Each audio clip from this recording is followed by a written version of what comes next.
तर कसं पब्लिक आज आहे ना घरी पार्सल पावभाजी आणायची होती आणि त्याच्यामुळे चला म्हटलं आता पटकन दिशी आणि नाही स्टेडियमच्या रस्त्याला ना बाई झाडी झुडपं आहे ना म्हणजे चांगलीच काळजी घेऊ राहिले आणि मग चांगले रोपं आहे अजून मग काही स्टेडियमचं काम पूर्ण होतं आलं आता फायनली आणि इकडे फटाकड्यांच्या दुकानाची आवरावरी चालू झाली कारण दिवाळी संपत आली मग काय तेवढंच जोरात पाऊस आला तुमचा डायक इकडे मेडिकलचा आसरा घेऊन थांबत होतं मग काय चला म्हटलं पटकन दिशी थांबून काहीच फायदा नाही मग तुमचा निघला ना डायक पुढं मग काय बाई तर खूपच जोरात पाऊस आला मग थांबूनच घेतला एका ठिकाणी मग काय बाई खूप मग काय इथं माणसं सुद्धा थांबले होते चला म्हटलं फायदा नाही मग काय तुमच्यावर डायरेक्ट डोक्यावर पिशवी घेऊन मग डायरेक्ट थैली घेऊन डायरेक्ट डोक्यावर टाकली मग काय बाई तुमचं डायरेक्ट कुठं आला डायरेक्ट डॉक्टर बाबासाहेब आंबेडकरांच्या स्मारकाजवळ आला आणि त्याच्या मागच एक एम्पायर बेकरी तिथं जायचं होतं मग काय बाई चला म्हटलं आता पटकन दिशे कारण बेकरी बंद होऊन बेकरी काय 11 वाजे पण चालू राहते आला ना भाऊ तुमचा फायनल आहे बेकरीमध्ये मग काय बेकरीत काकाने ब्लॉक काढतं काय म्हटलं काका ब्लॉक काढतं काकाने अशीच प्रगती करत राहा आणि मला सुद्धा ब्लॉकमध्ये घे मग काकाने चहावाले काका सुद्धा ब्लॉकमध्ये घे चहावाले काका मस्त पोस्ट देत होते क्वालिटीमध्ये काकाने लवकर तर चॅनलला 1K सबस्क्राईब कंप्लीट होईल म्हणे फक्त असेच दररोज व्हिडिओ अपलोड करत राहा म्हणे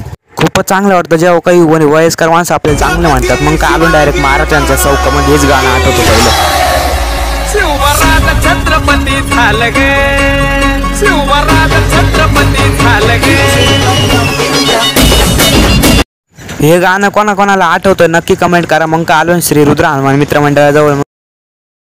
मग गुरुद्वारातलं बाहेरचं येऊ पाहा म्हटलं कसं आहे एकच नंबर होता मग काय बाई आलो डायरेक्ट आप्पाच्या दुकानावर कारण गर्दी होती खूपच मग आपली ऑर्डर घ्यायला त्यांना टाईम लागला कारण मध्ये गिराईक होते फायनली आपला नंबर आला ना भाऊ काकाला दिले 120 रुपये मग काय चला म्हटलं आता पटकन दिशी मग इथं ना दत्त मंदिर लाईट खूपच भारी लावले आणि काय पुढं आल्यानंतर पुलाव इतका पाणी डायरेक्ट पाण्यामध्ये गाड्यांचे डायरेक्ट चाका जात होते बाई इतका पाऊस झाला मग काय आलो डायरेक्ट संजय सोसायटीमध्ये काय घरात लाईटिंग खूप भारी लावली होती आणि बुधवाडीमध्ये आल्याला लाईट गेली भाऊ मग काय आमच्या घरी लाईट होते मग काय घरी आल्यानंतर डायरेक्ट जेवायला बसलो भाई पावभाजीचा एक घास खाल्ला मस्त क्वालिटीवर नाच करते का लाईक